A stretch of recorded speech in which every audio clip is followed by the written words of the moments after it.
Okay. Welcome everyone. Today's podcast is a little bit different from the way we usually do it. I have two of my friends here live and in person. And if if y'all follow me on the road at all, you already know who these two lovely ladies are. But if you listen on the podcast, on the audio version on your podcast platform, you'll also hear me introduce both of them a little bit. But just for those of you that are watching on the video, these are my friends, Jewelee Peters and Stephcynie Curry. Hi. You just go by Stephcynie though. Stephcynie. She has a very unique, not Stephanie, Stephcynie, Yes. which once you get it, now I call all my friends that are Stephcynie. Yep. So, but we travel together on the road with Christopher Cross, who's an 80s pop artist, and we're in the middle of a fall tour, and we are in our hotel room on a day off. And we have some very interesting conversations before the shows when we're in our dressing rooms. These ladies, I'm telling you, they are amazing. And we'll get in there. Julie was just saying we should have our makeup in front of us during our makeup, because that's when we really get into good conversations, when we're putting on our makeup or fixing our hair. But so this is, so many times when we're talking, I'm like, I wish I had a microphone in here, recording what we're talking about. And some other people, I posted a picture of us and 2 or 3 people said, I wish I was a fly on the wall listening to you girls talk. And I was like, you know what, we can make that happen. So that's what we're going to do today. We're going to talk a little bit about life and love and friendship and spirituality and self-care with my 2 friends here. So I want to start off by just talking about a little bit about music, because these are 2 very talented women. Steph, we'll start with you. So what brought you, I'm sure music brought you to Nashville, correct? So just give me a little quick, your musical background real quickly. Ooh, okay, I'll try to keep it short. I went to high school for music, was supposed to be an opera singer, decided to go to school for jazz in college. Went to school in New York for jazz, stayed in New York for 4 years doing the music thing, heard a word from the Lord to move to Nashville, moved to Nashville. Within 6 months, was touring, and I've been basically a full-time singer since then. That's amazing. And I'm glad it brought you to Nashville. Yes. I'm glad your path. And what about you, Jewelee? Well, kind of similar. I went to my high school was a performing arts high school, and so but I was a choir nerd, hugely into choral music and all that stuff, and then studied music education in college, because basically my university was like, we would love to have you here, but you're not an opera singer. So, but you can do education. So, because it was classical training only. So I was like, great, I just want to get in the program. So I did music, started writing in college. And, before I knew it, I shared some music with some friends of mine at a church, and it turned into, an album. And then those friends moved to Nashville. And similarly, I felt like it was a step of faith that I just really felt called to move to Nashville 9 years ago, got a job at a law firm and excuse me, and got involved in church with singing, which is how I got connected with you. That's right.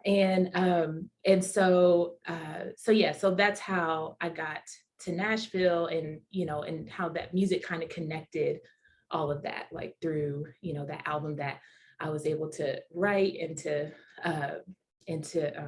record. And I think I remember you saying it was between, like, with covering for Steph, it was between me and another girl, and Christopher. I think we sent a song, and he was like, let's go with Jewelee. So it was like, yay, but it was a huge godsend for sure, because this is a dream to be able to sing background vocals. Like, I mean, come on now. This is like an amazing job. It's a good job. Yeah, it's a good job. So fun. So yeah, when we started out, my friend Kim used to sing with me with Christopher Cross, and then she left, and we needed to find another girl. And at the time, it was just 2 girls on the road. And so you 2 actually split a tour in the beginning, and then Steph continued, and you would sub for Steph here and there. And then this is the first time where Christopher said, let's just take all three of you. Yeah. And we've had so much fun. It's a lot been of fun. some great, and we have a girl lighting director on our bus. So there's a lot of estrogen on our bus. Girl which- power. Girl Girl power. power. Woo, it's been a lot of fun. Yeah, so you're both singer-songwriters. We actually just wrote a song for a new project Mhm. that's connected with Christopher that y'all will hear about soon. But it was fun to get to write with both. They're both great singer-songwriters on their own, great artists. Very different thing from singing background. Wouldn't you say it's a completely different skill? Totally different. Yeah. I mean, I've had people in the past call, or like a mom say, my daughter wants to move to Nashville and she knows she's not good enough to sing lead. She just wants to be a background vocalist. Oh, It's the other way around. interesting. It Yeah. really kind of is, right? It's the other way around. That's what I think. I mean, developing your own style as an artist is, It's hard, but I think as far as skill goes, being an artist is not just about singing, right? So you have, can you perform? Can you captivate an audience? All that. But being a background singer, there's a skill. Can you sing in tune? Can you compliment the artist if the artist doesn't sing in tune? Can you, how's your rhythm? How quickly can you learn? How quickly can you unlearn? You know what I mean? And being on the fly with all of that is a whole other thing. And a lot of lead artists can't do that because you have to step aside. You're not the focus. Someone else is, and your job is to compliment them and make them sound good. So if you have an ego or anything like that, it's going to be really, really hard. But I think a lot of background singers, if they really want to, which a lot don't, right. could be An artist. an artist. Mhm. But a lot of people who sing backgrounds, like, I know I didn't think about this when I was younger, but a lot of people who are background singers for a living, like, that's what they want to do. Like, there's this stigma that background singers are they wanted to be artists and it failed, so they became background singers. Right. But most of the good ones wanted to sing, like, that's what they like. They like harmony, they like doing all the stuff. So yeah. I agree. Yeah. Did you want to be a lead vocalist or background vocalist, or did you do a little bit of both? I mean, have you always kind of had a foot in both areas? Well, growing up, like I kind of grew up in church and singing with my mom. She would write, we would sit at the piano and I would harmonize with her. So that was always, kind of harmonies came natural to me. And I felt like, a lot of my friends that were not especially, but some that were classically trained, like in college, they're like, I can't do harmonies. I can't do. And I'm like, really? So, to me, it just kind of felt like it was a part of my gene to be able to, harmonize and to, and to change quickly if needed. And so I have found that having that makes me a stronger performer. You know what I mean? Like, when I would do, the artistry thing and being able to kind of, shift if needed, which, for me, I often would accompany myself, like with piano or the guitar, but and so just kind of having those things kind of layering really helped with I think making me a better background vocalist, and also as an artist. But are you both? I know you're pursuing your own artist thing. Are you as well? My approach has, these are the things that I feel like I'm kind of working on as a person and growth of just, believing in yourself and having these things that kind of, I feel often like I wait for things to just fall in my lap. And honestly, I mean, like, that's how the album happened. That's how this, this gig with Christopher, and I'm not saying that like I didn't work for it, but it wasn't, I was telling Steph just the other day, like, I felt like, there's a big part of me that, that really strived to stay comfortable, you know what I mean? And so, so that's why, like, when I moved to Nashville, I was like, okay, I got to get a job. Like, I got to, make sure I could pay the bills instead of really trusting and putting myself out there, right. And I think that that's one of the things that's been the biggest lesson for me when it comes to, being an artist and pursuing that is that you have to put yourself out there. And those are steps that I'm still kind of working on. So to say like, yeah, no, I'm not trying to do that. Like, I don't know that that's necessarily true, because I feel also like as creativity evolves, that it makes me maybe want to put myself out there, like, depending on what it is. And, I feel as I, try not to compare myself to others or compare myself to my old projects, like those things are huge learning curves, and especially now that I've kind of isolated myself in a field where I work with a bunch of lawyers, they're not saying that lawyers aren't creative, but they're not pursuing a career in music. Right. And so when I stopped, like, there was a period where I stopped singing in church. And so that really did limit my, connection to music in a lot of ways.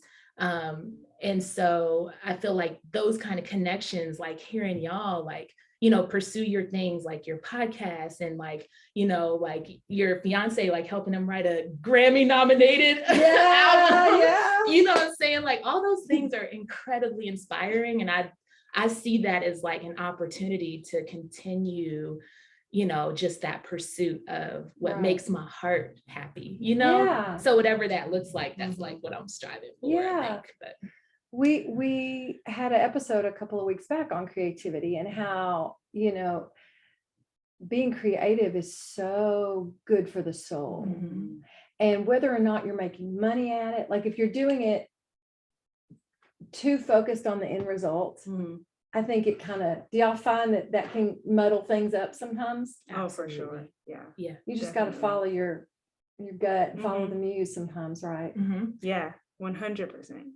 It's almost like you kind of have to force yourself from writing for other people or creating for other people and focus it back on just, just yourself almost in a sense, not in a selfish way, but in a way of like, of authenticity, you know what I mean? And I feel like that's, that fine line of where we can like destroy ourselves almost, of just like creating for others instead of yourself. like being authentic. So and that's the battle. Yeah, it is a battle. It is a battle. So tell me really quick before we get off of music. I know people are just loving following us on tour. I want to know what has been your favorite moment on tour so far? My favorite moment, but I don't know if I want to like, okay, I want to say it. So we're on stage. This is one song. I knew this. No, it's not that. It's not that one. Okay. Every single night. Okay. I can't wait for we this. sing the same notes. Nothing changes. And before we sing, Christopher looks over at us. And it's just the best, because I'm just like, do you think we're gonna forget it? Like it's just like, I love it so much. And I think it's his favorite part, maybe, or like it's the sound that comes, and he kind of like arranged that part.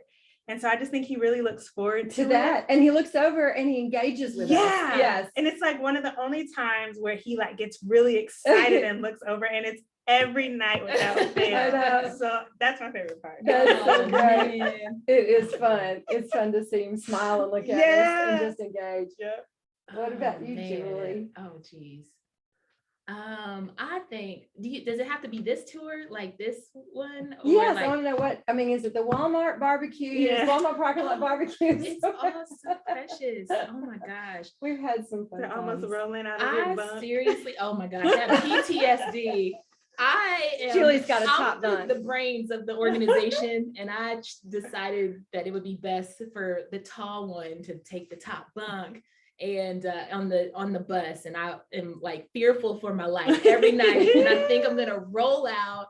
So, but yeah, no, I've actually been sleeping a lot better on the bus. Good. You do get kind of used to about that, but I seriously, like, I will have moments like, and I don't know if it's because of having like, an office job where, being out here, it's like I really try to stay present on the stage. Like there's so many times where I'll just like look out, and just try to take it all in, you know what I mean? And I feel like I probably look like such a goon because I'm just like Like I'm just cheesing the whole time just because I'm so like, just excited to be there. And, and I just love doing this. And I'm like, so many times throughout like the day, I'm like, thank you, God. Like, just thank you, not just for this experience, but for like y'all, like, what I'm saying? Like, I just feel like this couldn't be with like a better group of people. Like, I just feel so fortunate, just to have this opportunity. And, I think, I think those are always the beginning of sailing too, like the crowd's response. Like and then just the other night there was like someone that was like sobbing. It was so precious. Like he was just so into it. And I could feel that. And I love like all of that, that kind of interaction with the audience and how they just love the music that Christopher's done. And they, so. It is a good group of people, and that can make or break a tour. Like the personalities and the relationships that are out on tour. Christopher does a great job of not only hiring talented people, I think, but also hiring good people. And so it's rare to find a bad apple in the group. And this has been a great tour. So I want to move on to friendships for just a minute, because we all know God and My Girlfriends is a lot about friendships. And you two have become like really trusted friends for me. And on paper, like I'm old enough to be y'all's mom. I'm a Southern white woman that's almost 60 years old. And can I just say though, when we went to dinner with Christopher, I was like, I bet people think that y'all are our parents. Y'all adopted us. Like Steph and I are sisters, and we're like out to dinner with our parents. Like, I was like, I wonder how many people think that. Yeah, probably. Because when we got our nails done too, the dude, he was like, "Oh, I thought y'all were sisters." He did say that. Well, y'all, they both have these beautiful braids for tour, and I said, next tour, I'm getting braids. Yes. We want Marcia to get braids. Just for one day. I said a braid wig so you don't have to commit. I wish I could get a braid wig just for the last night of the tour and watch Christopher's face when I walk out with like braids. We can make that happen. We should do it for Halloween. Look out, Inglewood, California. Y'all may see me in braids. We like, man. Oh my God. Y'all. So one of the things that I personally look for in friends is trust. I want to be able to trust my friends. What do you think creates trust in a friendship? Ooh, that is a good question. Yeah. I think experience. So we experience things throughout our lives, and there are people in our lives when we go through these things.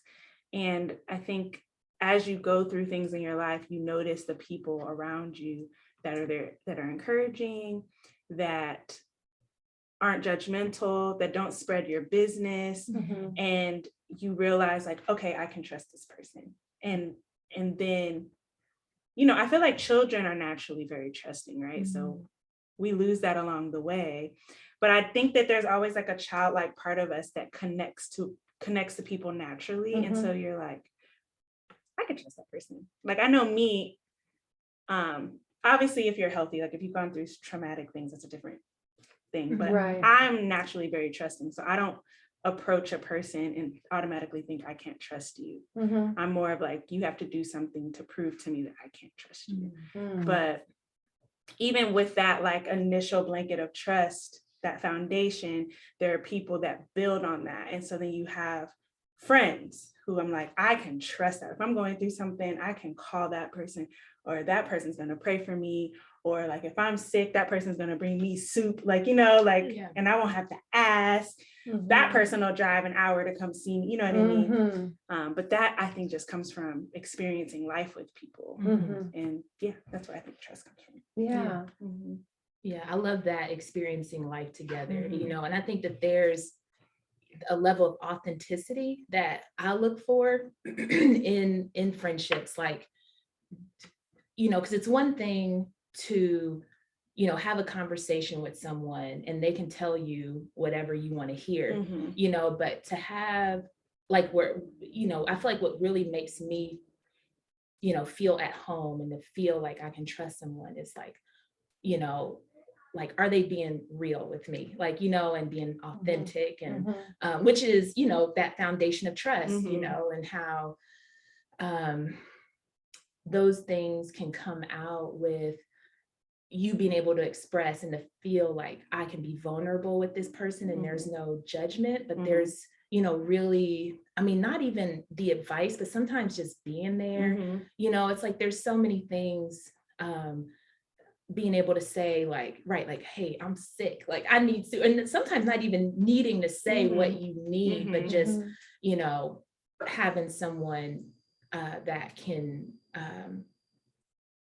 sense your your needs. But aside from that, I mean, because sometimes it's, life gets in the way, people can't be there the way that you maybe want them to. Right. And so I just think that a level of transparency and, just the veil like removed in a lot of ways, which takes time. But I feel like there are some instances where, you feel more connected to someone than, you've known most of your life, than is someone that you've met like a couple months ago. So I think that there's different levels of layers that, create great friendships and trust, and that, and that love for one another. But I do think being on the road with people, like you can't fake who you are very long on the road, So true. right? Mhm. So I remember I met my husband, we were in a band on the road, and someone asked me one time, how did you know that he would be good husband material? Because he was a little wilder than I was at the time. And I thought about it, and it's because, we were actually on the road, and I saw, you can tell the people that are generous, the people that are thoughtful. You just can't hide who you are when you're on the road together for 6 weeks. Like, people's real personalities are going to show up. Yeah. And I, like, for him, I could see that he was like the first person that would notice if someone needed help, he would be done and he would be helping, and he was always kind and he was always thoughtful, and I was like, this guy's a little crazy, but got some good qualities. cute. Yeah. Oh, that. Yeah, and that's important. Yeah. Exactly. But same with y'all. I mean, when we all get thrust in together and we're together all the time, like you start learning about each other pretty darn quickly. And a lot of times you don't get that opportunity with other friends. You have long-term friends. I'm sure you both have. You both have friends that you've had since childhood that you've kept. I have that are one really friend close. since childhood. Most of my friendships, my strong ones, are from college. And you stay in touch with them. Yeah. Do any of them live in Nashville? No. But technology, it makes it so much easier. What about you? Do you have childhood friends? I do. I have a best friend. We've known each other since the 5th grade, which mine too. She will say like that I didn't like her in the 5th grade though, and so we became best friends in the 7th grade. Oh, okay. And so yeah, we had a little grace period there, and then I don't really keep up with anybody from high school, like super tight with, but then college, I have some really good friends from there, and then work also, like I have some really good friends from work that just keep me accountable, and which that's also huge too. As you're growing, you need people to kind of call you out on things. Yeah. Yes, exactly. What do y'all think about, I talk a lot about when I do like my seminars or my retreats and stuff with God and my girlfriends, I think it's really important to try, if you can, and have a diverse circle of friends, like people that have different backgrounds, different cultures, different ethnicities, older friends, younger friends, because I mean, like you two, like I learned so much from you. I think we'll get to this in just a second, like with self-care, like for instance, I think younger women are better at self-care than women in my age. I think the messaging has changed a little bit. And I look at you girls, I'm like, they are not ashamed to take care of themselves. And it's inspiring for me. And like, but a lot of the women that are my age still struggle with that, And so having y'all's influence just like in that area is like really good. And just learning about other people and their different walks of life. Obviously, your life experiences have been very different from mine, Mhm. just because you're Black, I'm white. Mhm. We've grown up in different areas of the country. Mhm. We have different age groups, Mhm. but that's how you learn, right? Mhm. From people that are different from you, not the people that are all the same. Exactly. Right. Mhm. So, how do y'all feel about that? I mean, do you feel like it's important? Do you try to keep a diverse group of friends at all? Or do you just, Yeah, that's really interesting. Like I feel, so the firm that I work at, like they strive for diversity at the firm. And so that takes effort. But I don't know if like being that I'm already Black kind of thrown into the corporate world, like I feel like that's that kind of is just my life where it comes, I feel like I get exposed to a lot of different backgrounds of people, different ages.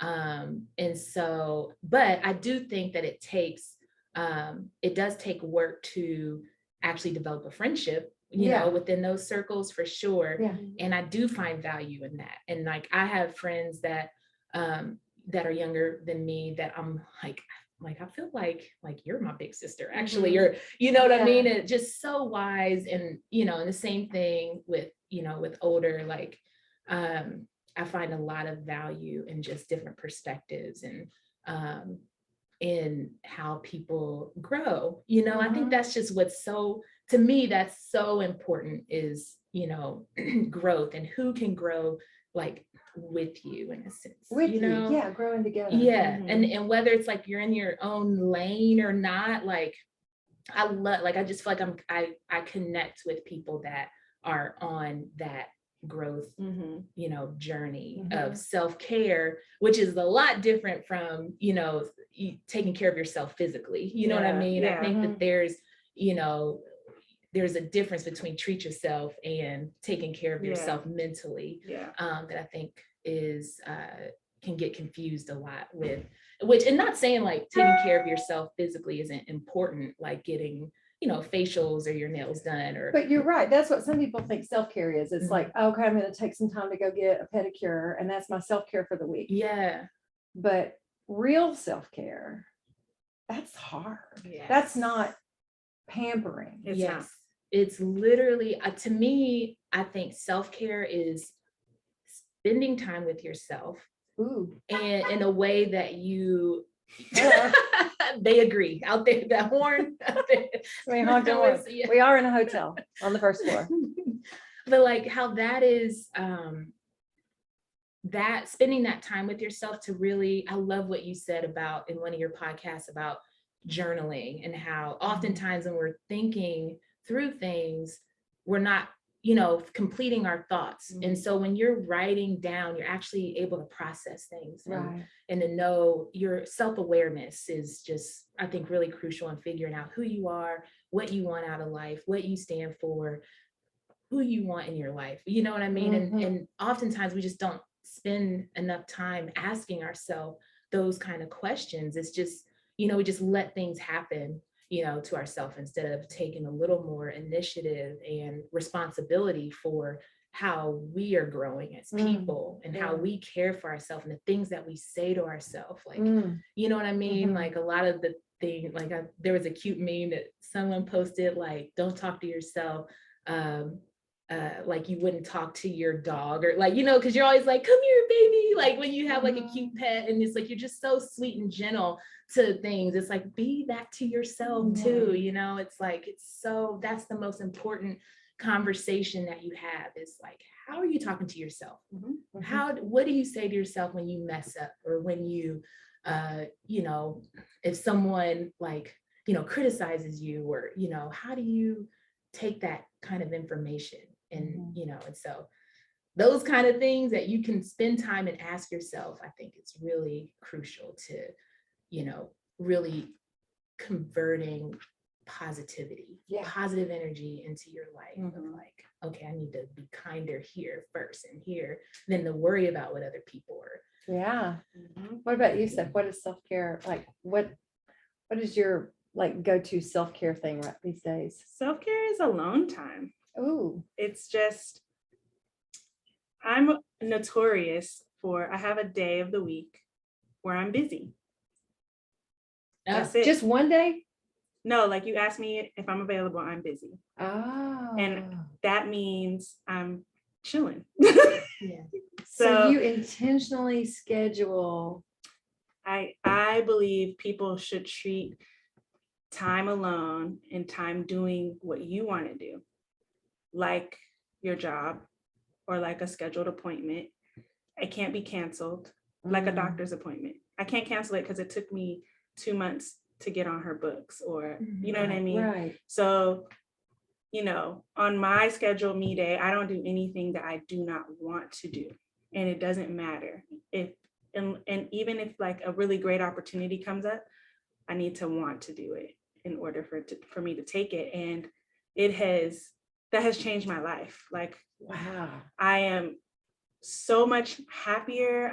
I feel like on the other days of the week, I'm more willing to do things that I don't particularly want to do or that feel more obligatory because I've had that time.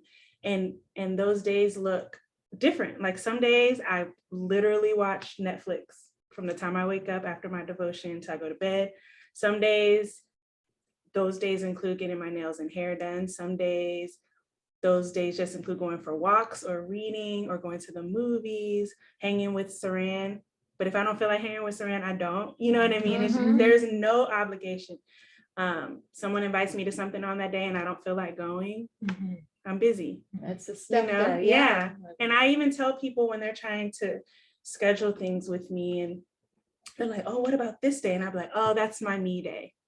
Oh, I love that. And they're just like, okay, I respect that. And then they'll be like, what about, you know? And so I'm very vocal about it and letting people know, like, this is my time. And it's like, I don't think free time equals I'm free. Free time is for me. And so I think giving yourself that and doing whatever works for you on that day, it could be a facial, it could be a bath, or, you know, maybe you don't take a bath that day. I mean, whatever. Right. Yeah. Whatever. Yeah, man. Eat ice cream out the tub. Like, you know, whatever. It makes you happy that day. Hey, I have pajama days. Oh, yes. And my boys know that it's serious. Like it's a deal. Like it's all a deal. And I'm like you, I like plan it. I put it on the calendar. This is going to be a pajama day. And so the day before that, I make sure I've gone to the grocery store, that I don't need to run any errands, that everything, so that I am free that day. And, you know, Michael, you know, every now and then he'll go, I know it's pajama day, but I was going to take you out to eat tonight. I was like, but I have to get dressed. I know. Can you order it? Takeout? Can we do takeout? I know. Before we get off of self-care, I would like y'all's thoughts on therapy. Are y'all believers in therapy? I love it. I love it. It's helpful, right? Oh man. And not even if there's anything wrong. Let me just preface. If you think you are the healthiest, I got it together person, just go sit with a therapist one day. Just because that's what I did. I walked in and I was like, hey, I think I'm pretty healthy. I don't have any traumas that I know about, but I just want to make sure I'm good. And I am, because she's like, you pretty much have together, but we found a couple things. You know what I mean? Yeah, everyone. And we're working through those things. Yeah. And every day of my life since I've started going with her, I notice the things that we're working on and when I'm doing them. And it's helped how I communicate with Saran. It's helped how I communicate with my friends, how I process information and deal with my emotions. And just like, you know, I never realized some of the things that I do in order to like ultimately kind of protect my space that I don't have to do. And so her bringing that up and us working through that has been so fun, because I was like, yes, I know I do that. I know why I do that. And so it's just, I think everyone should go. Just even if you just go for a little short time, I think everybody should. Yeah, I'm a believer too. And I do think there's good therapists and bad therapists. So I do want to say, I think it's really important that you do your due diligence and find a therapist that is a good one for you. And if you are in a session and it doesn't feel right, don't keep going. It's just like dating. Yeah. If you're on a date and you get a bad feeling, I agree. cut it off. I agree. Yeah. And I would say too, like, I definitely am a believer in therapy. And I think that finding a safe space to be able to process things and to have someone that, understands and is, has a degree in how to help people like that. Yeah. That is definitely a valued, connection to have. And I think being patient with the process, because I think it can take time to find the right fit.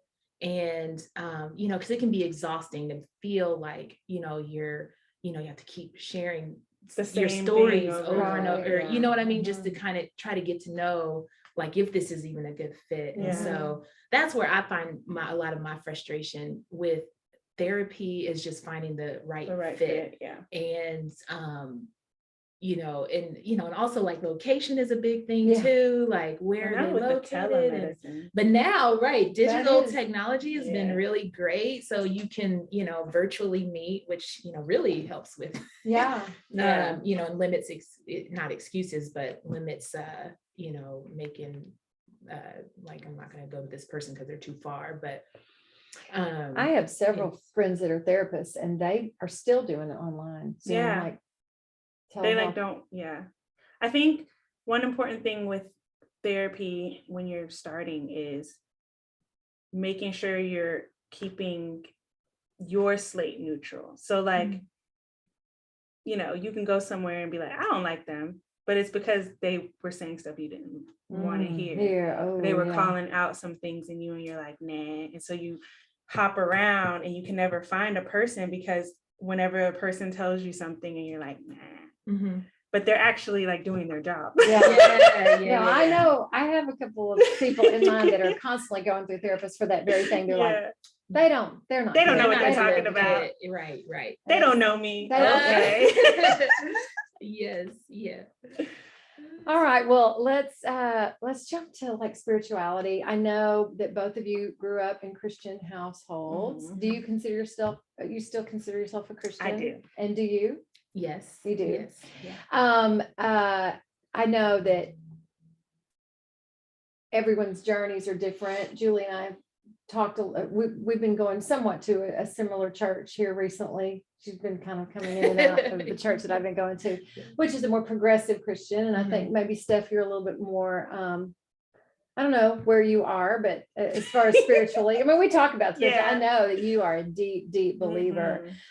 You grew up, like, what was your non-denominational? Did you go to like would you say a mega church kind of thing? Is that what you went to growing up? I went to Houston? both. Yeah, I went to kind of like a small church, then a medium church, and then we actually went to Lakewood before they became a mega church. So, yeah, I was there for that transition. Wow. Which was really cool. Was that like in high school and stuff? Yeah, me and my family. Yeah. So yeah, I've seen it all. And what kind of church do you go to now, or do you go to church? Since the pandemic, haven't found a church that I like, this brick and mortar, but there's a church in Dallas that I love. Their Embassy Church. Tim Ross is the pastor. Love their teaching, like the way he teaches the word is just like, if I could find that in Nashville for me and for my fiance, we actually both really enjoy them. That's kind of where, like, when I send my tithes and stuff, I send them to them and I just get so much from them. So that's awesome. Yeah. And one of the great things about technology is that we're not limited to just preachers in our physical area. Yeah. Now we can listen to anyone. So what do you do? Do you have a Sunday morning go-to thing online, or do you just kind of bounce around? Bounce around is that's a good definition for what I do. Like, I have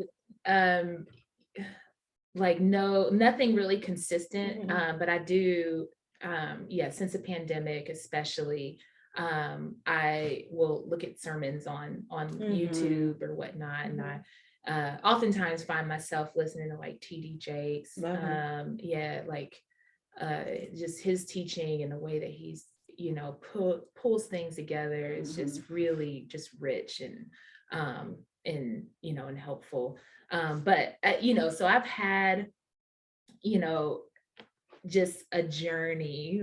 I think we all have a Yeah, journey when it comes sure. to our faith, and you know, just things and experiences that kind of make it hard to you know, or at least want to separate the church from, or, you know, faith, like Jesus, from people. Yeah. You know what I mean? And I feel like I've been so disappointed, I think, with the way, you know, people that go to church, the way that they actually care for people is, it's been really hard to watch, especially, you know, just these last couple of years.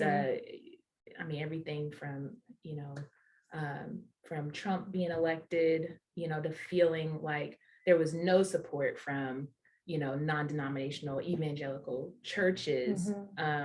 And, you know, and actually to have been attending, you know, one, and if not feel comfortable there, like that's kind of a big issue.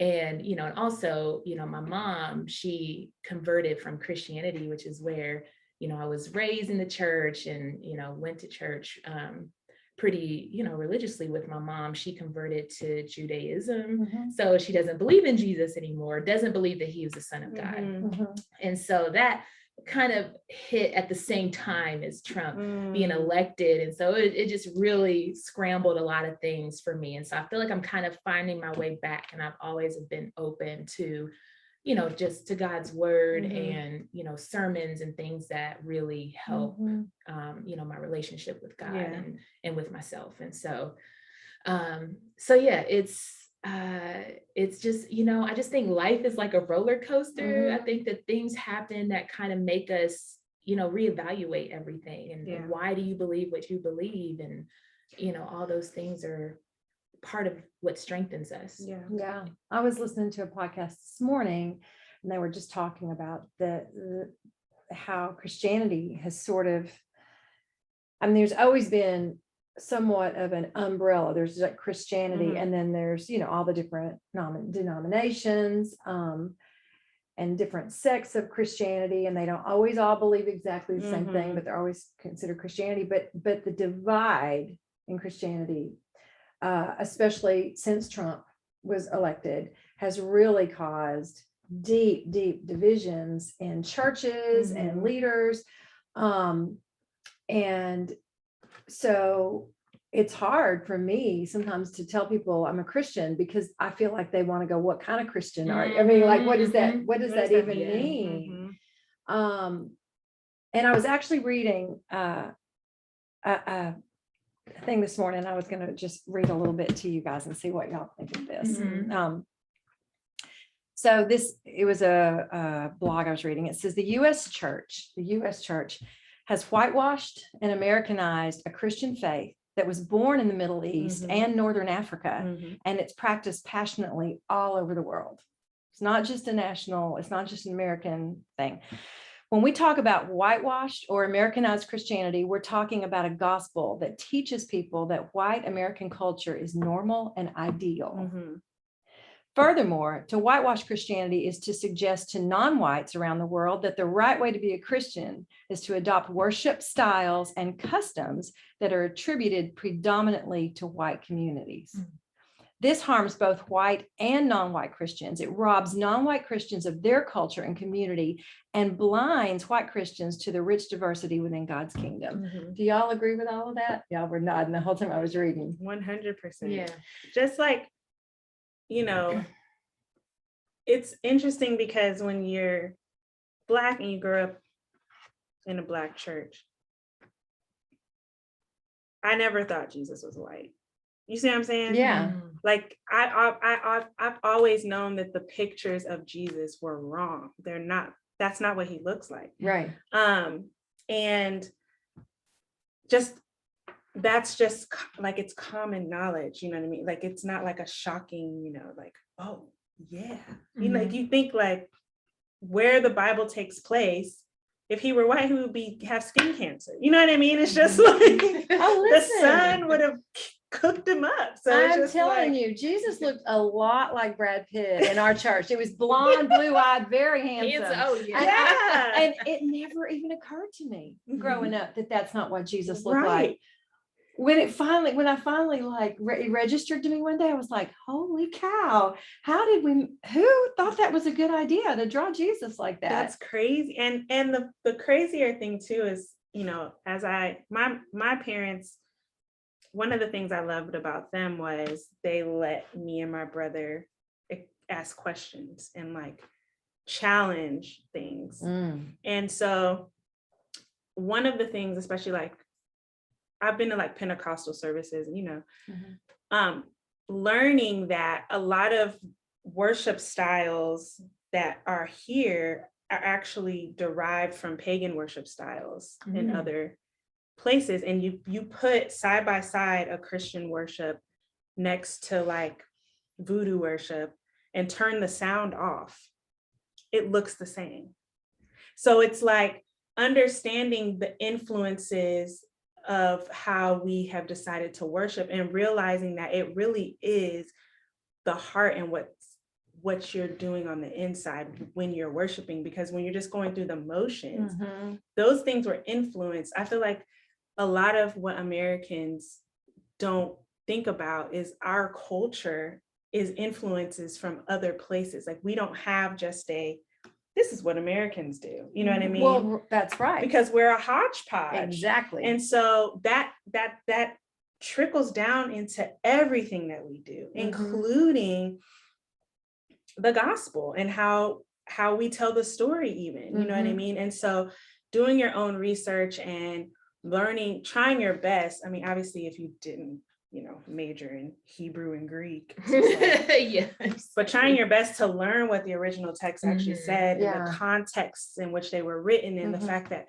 Paul was talking to the Corinthian church and like what was going on in the Corinthian church when he wrote that. Right. And like, we're not the Corinthian church anymore. Right. So it's like, yes, you take those lessons and the Holy Spirit shows you what applies to your life, but like, that's why it's a living word, because of the Holy Spirit. But the actual stories, if you take the Holy Spirit away, it's history. It's just history. Yes. So it's like, you know, they were having orgies in the church. So of course, Paul was like, hey guys, like, don't do that. You know what I mean? Like, stop it. Yeah. You know, it's like now people aren't necessarily having orgies in the church, but not necessarily. I mean, infidelities and, you know, whatever else goes on, you know, but it's a different word that can still apply, but it's not like a literal word, because he's not talking to us, you know? So interesting. Well, one of the things it named 3 big examples of whitewashing of Christianity, and the first one was worship styles. And it's interesting because I do know I've been in several churches, even the one I'm in right now, and there has been a lot of talk like, I wish we were more diverse. I wish Black people felt more comfortable. Like, we don't want to just be a white church, but our worship style is not the same. Like, we're asking Black people to change their worship style to fit our worship style if they want to come to our church, right? Yeah. I mean, you've been there. Does it feel that way?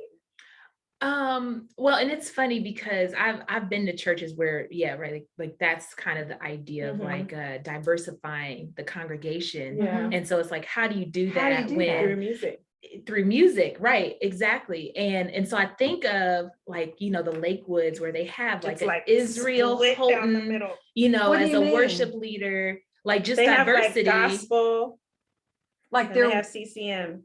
But it's like, mixed in. They're worship leaders, you know, they have leaders that sing like gospel singers, and they have leaders that sing like Chris Tomlin, and they're on stage at the same time, and they do those songs. Yeah, which is a whole different sound if you think about it. But it's awesome. Yes. And everyone gets something. Yes. Right. And I think as long as the expectation isn't like, hey, we want to diversify our church. Like, will you come in and sing our song? Like us, you know? And so, because it does, there is that pressure, you know, of feeling like you want to when you want to come into a new space to kind of fit the mold, because to transition people that aren't used to gospel music, that have been used to, you know, just acoustic guitar and, you know, maybe, you know, just one singer, to have like, you know, gospel choir, like that's a hugely different just like sound, and people can get uncomfortable with the unfamiliar, you know, and so as you kind of integrate those things in, you kind of have to watch what you're asking for with that. And maybe, you know, and sometimes I think it just takes some steps to get to that, where, you know, you find the right fit of someone that can help kind of transition those things. Because I do feel like Israel Houghton is good at, like, he can do both, like he can do gospel, he can do, like, you know, and he blends it. Yes, exactly. The blending is you know. So if churches really want to be a diversified church, they have got to be diverse in all areas, and not just expect people to come in and it be homogenized, right? Yeah, I mean, the most segregated, I think, aspect in America is the American church. Yeah. Because I can walk into a white church and I'm like, this is a white church. Yeah. You know what I mean? Yeah. And you can walk into a Black church and you're like, this is a Black church. Right. And so I don't like that. So like, I personally love going to diverse churches where they do all of it. It's the whole gambit. When I look out, I see people that look like me, people like you. But aren't Asians. they hard to find? They really are in the South. Yeah, right. They are in the There you go. South. Yeah. But I almost feel like there's not a way to like recruit diversity. You just have to build a space that feels comfortable to anyone who walks in. Yeah. And it's like, you know, if I go in and all anyone's doing is, you know, whatever the white songs are, because there are white songs and that's it. And like everybody on stage is white, and the pastor's white, and the prayer leaders are white, and everybody's white. Even if there are like some Black people scattered in the congregation, that's a white church to me. Yeah. And gotcha. the same if I go to a Black church and everybody in the choir is Black, you know, it's just, it's like, okay, cool. This is going to be a gospel church, more than likely a Pentecostal church that might be very long, you know what I mean? So it's like, cool, let's not do that. Let's like, I think that it starts right, like with the leadership, right? And 100%. I think, you know, it's something that takes effort. Like you can't just hope that like, oh, with our all white staff or with our all Black staff that we're going to have a diverse church. Like you really need to invite leadership of diversity that can say, you know, like, hey, from my perspective as a Black woman, like we should do this, or, you know, as an Indian, like, you know, to have like those different perspectives. Like you can't just, you know, hey, like, I wonder what a white woman would think about, you know what I mean, about this. Like have that person at the table when you're trying to create a diverse environment, you know what I mean? And so, and that takes effort. Like you do have to seek people out and have an authentic heart with trying to bring them in, you know what I mean? Like, don't be gimmicky, don't be inauthentic. People see through that. They don't want anything to do with it, you know? So it has to be authentic, you know, because I feel like I've been places where people say they want diversity, but it's like I look at the staff and it's like, you know, you don't want that. You don't, obviously you don't, because I can see by who's on your stage that you don't want diversity. Right. You know what I mean? And look at your website, see your leadership, no diversity. Yeah. I'll look for that stuff too. I do. Just in your pictures. Yeah, you got, exactly. like the token, you have everyone strategically placed. Yeah. I also think that the communities you serve will determine how diverse you are. Like, are you giving back to all of the different communities that you are around as a church? You know what I mean? Or is it just your neighborhood? Or is it just people who look like you? You know what I mean? Right. So it's like, are you getting out there and going to low income areas and serving all of the people that live in low income areas? Because there's a lot of diversity in low income areas. You know what I mean? And so are you doing those things? Are you going to, you know, the rehabilitation centers and like, you know what I mean? Like all of those things, like where is your serving going? Because I feel like the churches that I've experienced that are the most diverse, serve communities really well. And they always have different programs that are serving all different kinds of communities. Yeah. And you can see that in their congregation. Yeah. And yeah, where are they serving? Mhm. I like that. I like that. The second big example of whitewashing in Christianity is the silence on racism in church. Mm. And they were expounding on that a little bit about how a lot of white churches they don't want to talk about it. They think it's political, but they'll talk about other political issues. They'll they're not worried about talking about abortion issues, but they don't want to like go and talk about the problems and the real issues of racism still in America, which a lot of people say, the Trump years sort of brought that all to light. Do y'all feel like that? Oh yeah. I mean, we've talked about that. I admitted as a white woman, like, I really thought we were farther along. I thought we've got a black, Obama was president. I thought we've got a black president. The racism problem, I didn't think it was gone. Yeah. But it wasn't until Trump was elected that I started seeing just this rising up. And I'm like, is this really where we are? And I know you guys didn't really seem surprised. Not at all. Like you felt it. Yeah, even when especially when Obama was president, like the stuff that people would say come out, stuff will come out of their mouth. I think the "Not My President" hashtag started when Obama was elected. So you saw the way he was being treated and being mistreated, disrespected, and being disrespected. No other president had been, and Michelle Obama. Yeah, most so disrespected. I don't think I've in my lifetime ever seen a first lady be disrespected like she was. Like even Melania, and like people disrespected her too because she's married to Donald Trump. But like I feel like when people talk about Melania, it's more just like, dang, I feel bad for her. Yeah. But like people were calling Michelle a monkey, transvestite, like just it was gross. awful. And like newscasts or like, Fox News, like people. And so the racism was very apparent then. And obviously Trump blew it up. But when it comes to addressing injustice, period, especially in white churches, I think in Black churches, it's very common.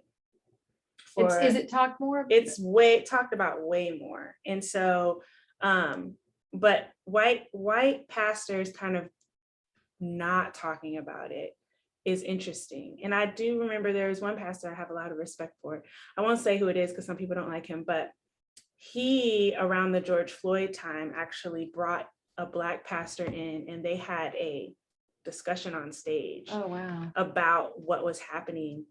And the Black pastor you could see how weary he was and just broke, like he cried, and the white pastor was like, you could just see, like, he was just like, I wish there's something I could do. You know what I mean? And he was just like, this is not how the kingdom of God is supposed to operate. And like the fact that I'm standing here and you're like breaking down and I don't know what to do is a problem.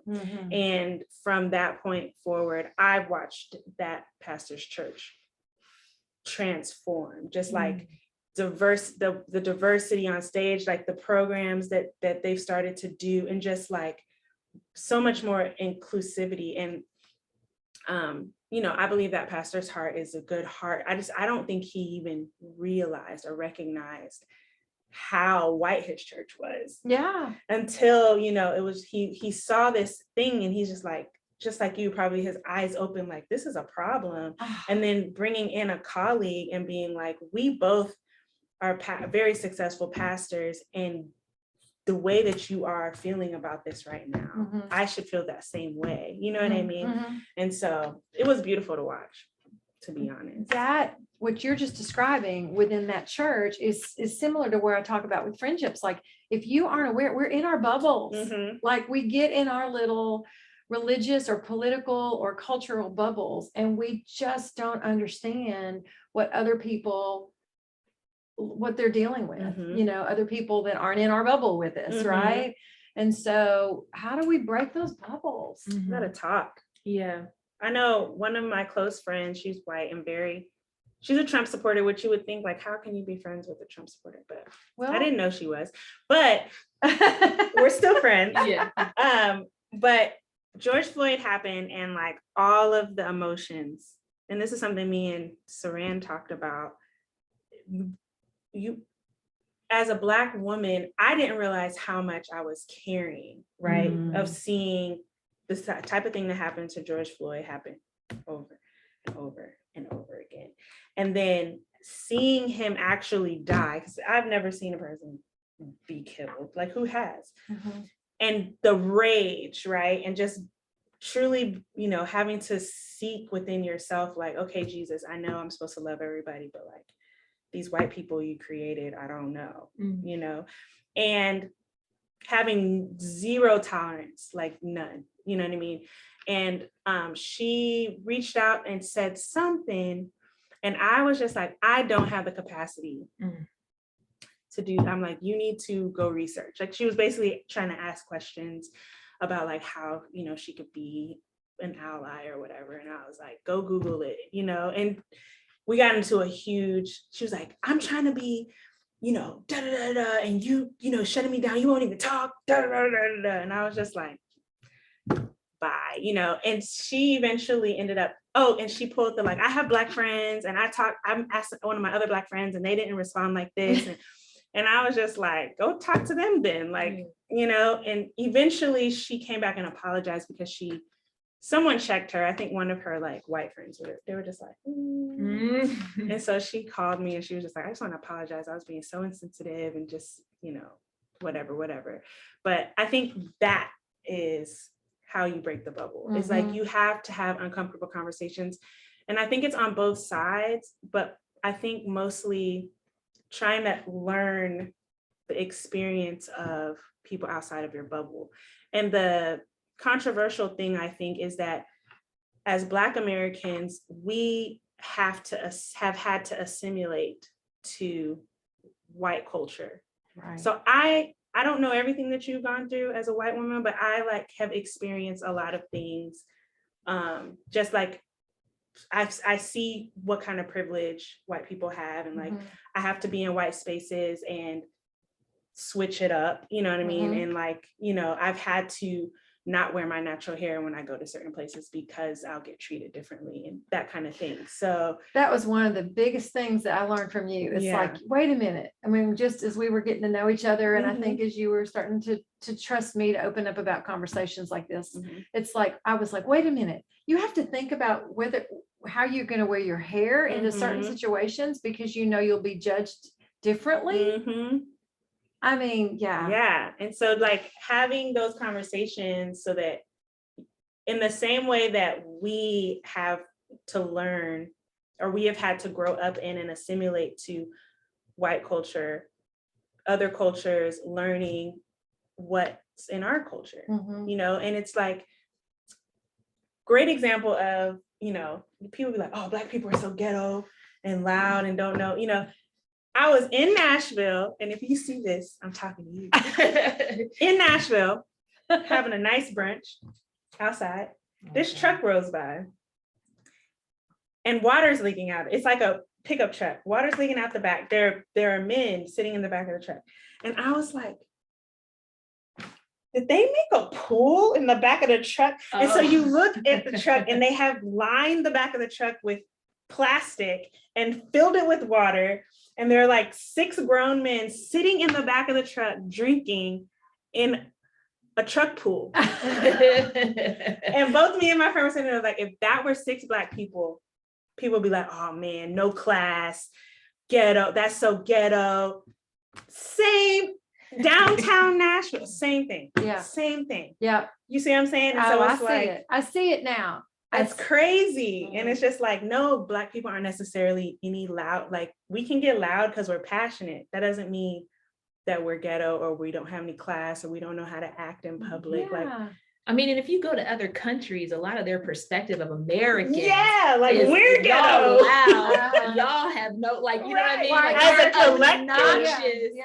Like if that's you're just American, so- it's like, I don't care if you're Black American, Asian American, white Yeah, American, like that's y'all are the rude. overall perspective. Y'all are Yeah. selfish. You know? Yeah. Well, you know, and as we've been lucky as musicians, we've gotten to travel a lot of places, you know, and it's amazing, yeah, that Americans sometimes they're always complaining about, oh, the French are so snobby and they don't want to have anything to do with us. Yeah. They don't even think about the fact that Us.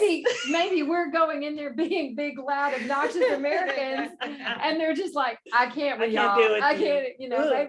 yeah, but it's never taking responsibility as Americans as to how we're coming across or what we might be contributing Exactly. to this persona of how people don't like us. Like they, even on this webcast this morning, they were talking about Christians, and it's like sometimes Christians have been taken on this thing like, if people don't like us, then we're doing something right. Like we're standing up, We're you know, persecuted. we're being persecuted. You know, it's like, this is how it's supposed to be. Like if Paul says we're supposed to live in peace with everyone, Mhm. like as best that we can, you know? And so people, if they don't like you, it may not be because you're Christian, it may be No. because you're just being a jerk, you know? I mean, Yeah. so it's like, let's think about this a little bit. But yeah, I think it has been sad to see the division. I mean, I heard him say years ago that the most segregated time in America is 11 o'clock on Sunday mornings, and it hadn't changed. And it hasn't. makes me sad. I wish there was more ways. One of the things I love the most is that sometimes when we're putting our makeup, these girls we put on worship music and we listen, and they start singing. It's amazing. It's like we are having some worship time while we're getting ready for the Christopher Cross tour. I mean, Christopher Cross show. And yeah, I love that. You know, I love that y'all that we shared that. That's one thing that we were able to bond over and initially start some trust. Yeah. And it just grows and grows and grows. And we talk about the word. We talk about the word. I got super excited because Jesus is a gangster in John. If y'all haven't read it, just she go back came and out read like, y'all, listen to this. She started reading. it. Was not playing. He Okay. wasn't. I know. I love that. Steph comes up to the front of the lounge. She was like, have y'all been reading John? And she just starts reading, pulling out this stuff. And she was like, he's done. Yeah. He had an attitude. Yeah. It's so funny.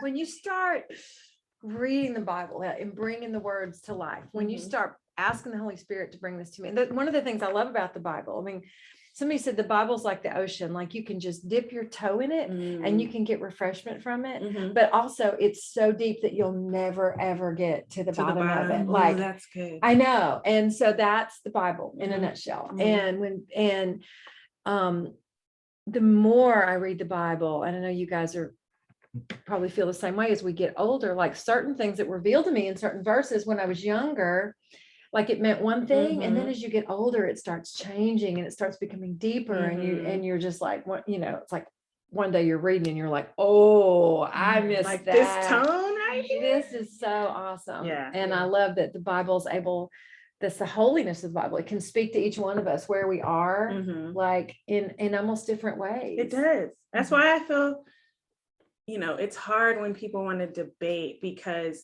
the Holy Spirit is so intentional when talking and speaking and guiding you.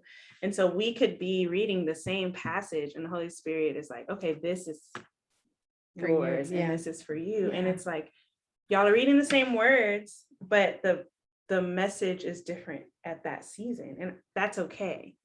And so I feel like, you know, people want to hold on to these like laws, which is funny because the Bible, especially in the New Testament, is like, forget the laws, you know what I mean? So it's like, but everyone wants to hold on to the laws, and you know, it's not. And not hold on to love. Yeah. And just like trusting God. I listened to a sermon this morning and he was talking about tithing, and just like, you know, the 10% thing was talked about way before Malachi, you know, and way after. And in practical matter, like when you think practically, if you gave 10% of your income to anything, more than likely you're going to be good, because just the law of giving is just like when you give, you receive. Like you don't have to be a Christian to believe that. And there are so many people who are agnostic and atheist and Muslim who practice giving in whatever case, if it's through charity or whatever. And we'll all tell you like it comes back. So it's just like, it's not a new concept, right? And so I just feel like, different people could read those different things and be moved differently. Like some people are like, cool, I'm gonna tithe to the church. Some people are like, cool, when I tithe, I'm going to give to homeless people. Like however the Holy Spirit moves you to like to just not hold that money, because that's really, in my opinion, what it's all about. It's like God blesses us with stability and income. And so it's like, cool, I have what I have because God gave me the skills to do it, or whatever the case is. Let me bless other people. So you can bless them through church, you can bless them directly, like however God is leading you, but like, don't just hold it. Right, because God doesn't need your money. Exactly. God, someone explained to me a long time ago, God doesn't need your money. No. He can do whatever needs to be done. He can do it without your money. The whole thing about tithing was to change your heart, was to work on you, was to teach you the blessings of generosity. 100%. Yeah, I agree with that. But even in the Old Testament, if I remember correctly, I mean, they would tell the farmers, when you're gathering your fields, leave 10%, just leave that out. I think it even just said like, leave the outside edges of your field, 10%, don't harvest that, leave it for what do they call them? The aliens, for the people that are traveling, for the people, or for the widows, or for the people that are poor, that need it. Don't gather everything that you can from your fields, leave some for others. And that wasn't giving to the church. That was giving. That was just giving. Like, don't be hoggy. And I think the point I wanted to make when I brought that up is he specifically talked about how God doesn't curse you because you don't tithe, but that's taught, right? And so he's like, it's bad teaching and it's manipulation. And it's like, whatever God's going to do, God's going to do. You know what I'm saying? You can tithe or not tithe. That's why people be like, that person doesn't tithe and they're rich. And it's like, yeah, God's not a respecter of persons. And tithing isn't about trying to get God to do something for you. It's about having a heart of serving and having a heart of giving. And when you operate in that space, so much more is open to you, And so that's why I got that. Well, Mike and I didn't go to church for like 7 years. We were in a space and we just didn't go to church. And so it was actually fun because every week, Mike would say, we have some tithing money. Like, what are we going to do with it? And we would get creative. And if we knew somebody personally that was in a bind, we might just anonymously bless them with some money, or,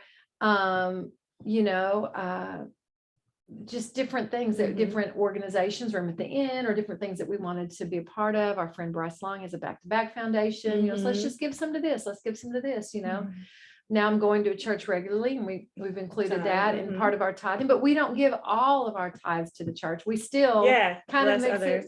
And I figure that God knows our heart in that, That's where I am. I just every week ask God, like, who do you want me to give money to? And He'll show you. Yeah. I'd be like, send it over there. Like, cool. And every time it's a person, or if it's like whatever, they're just like, oh my gosh, I just paid a bill and I'm like, cool.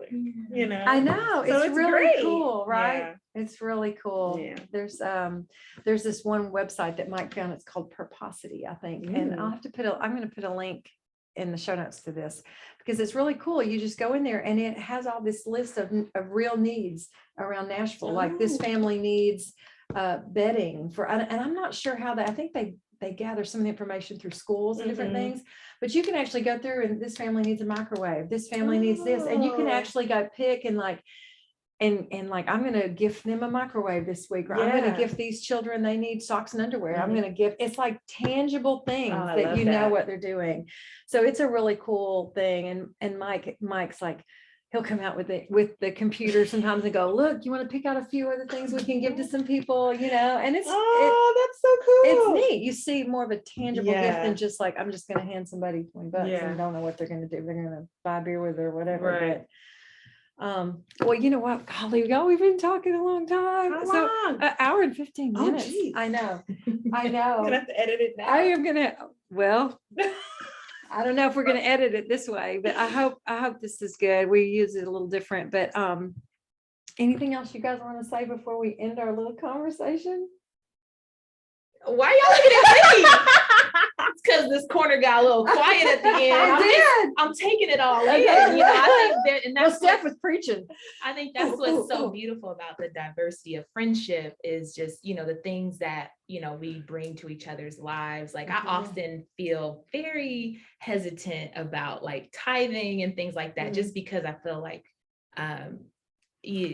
you know, I don't know, like, cause you feel like, yeah, giving to the church, like that's the way that you're supposed to do it. And so, but I have been like, I don't know what church I trust that I want to send my money to, or just, you know, so, but just having those examples of blessing others. And I always do try to like, yeah, like if ever a friend is in need or whatnot, to try to show up in that way.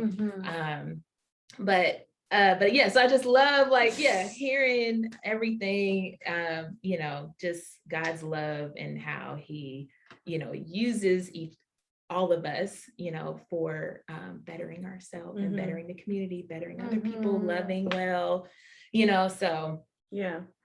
Well, you guys have taught me a lot. I'm serious. I'm about to cry. I am so grateful for both of you guys and your friendship, and I've learned so much from you. And I feel so honored that you guys take such good care of me. They take care of me on the road. I'm not kidding. They do. Are you good? What you need? Give me that bag. Give me that bag. I wouldn't want to be out here with anybody else. And, but we have so much fun, and I'm so grateful that you guys were willing to come on and just open your hearts and anytime. And talk to the little God of my girlfriend's community. Get you some diverse friends if you don't. Diverse friends. It's really cool. Young friends, old friends, different friends from cultures. Yeah. Because it's Even I couldn't imagine not having a conglomerate. Of friends. Like if all my friends were my age and looked just like me, I feel like life would be so boring. Yes. And I have definitely, you know, it's like easy to kind of gravitate, I think, to friends that look like you and act like you and vote like you and go to the same church. But I can definitely say a lot of people that on paper I would think are similar to me are some of the ones that have hurt me the most. You know what I mean? It's like they feel familiar. You think because they have check off certain boxes, you think you know them and can trust them. You can't. No, that's not the way to find good friends. So anyway, all right, we're gonna close this thing off. Everyone, I will put links to all of their socials, and you can find them and follow them because they're fun. Look at my hair. It looks good. It looks really good. Okay, good. Your skin looks good too. Thank you. It's because of that. I don't know what this filter is on my Zoom, but I'm telling you, it's like the old woman filter.